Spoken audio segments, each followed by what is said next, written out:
আমরা আজকে দেখব বক্রাকৃতি কোনো রেখার ঢাল কিভাবে নির্ণয় করা যায়। তাহলে দেখো,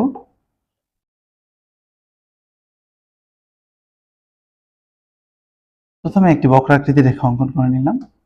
এবার তার বিভিন্ন বিন্দুতে আমরা ঢাল নির্ণয় করব।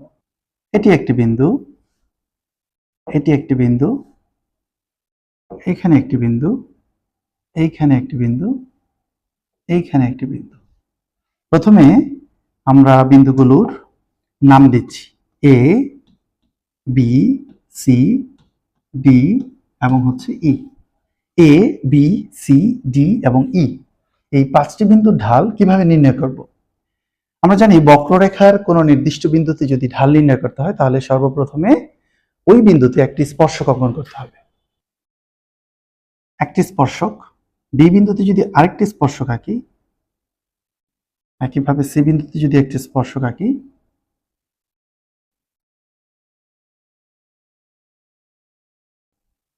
এবং হচ্ছে ই বিন্দুতে। তাহলে দেখো, এ, বি, সি, ডি, ই পাঁচটি বিন্দুতে আমরা পাঁচটি স্পর্শক অঙ্কন করলাম। প্রথম যে স্পর্শকটি সেটি দেখো লম্ব অক্ষের সমান্তরাল। আমরা আগের ক্লাসগুলোতে দেখেছি লম্ব অক্ষের সমান্তরাল কোনো রেখার ঢাল হয় অসীম। তাহলে এই বিন্দু এবং ই বিন্দুতে লক্ষ্য করা যায় স্পর্শক দুটি লম্ব অক্ষের সমান্তরাল। তাহলে এই বিন্দুর ঢাল কি হবে? অসীম। ই বিন্দুর ঢালও কি? অসীম। আরেকটি দেখা যায় সি বিন্দুর যে স্পর্শকটি অঙ্কন করেছি তা ভূমি অক্ষের সমান্তরাল। ভূমি অক্ষের সমান্তরাল রেখার ঢাল 0 এবং বি বিন্দুতে লক্ষ্য করো স্পর্শকটি ডান দিকে নিম্নগামী।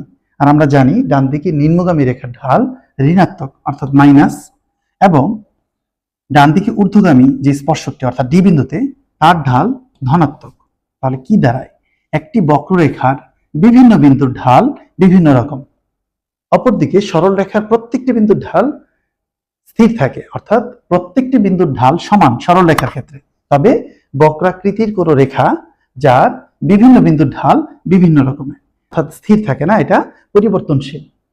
তো লক্ষ্য করো লম্ব অক্ষের সমান্তরাল ঢাল অসীম, ডান দিকে নিম্নগামী হচ্ছে নেগেটিভ, এবং ভূমি অক্ষের সমান্তরাল হচ্ছে 0, ডান দিকে ঊর্ধ্বগামী হচ্ছে পজিটিভ, এবং যেটি লম্ব অক্ষের সমান্তরাল অর্থাৎ এর মতো এখানেও কিন্তু অসীম দাঁড়ালো।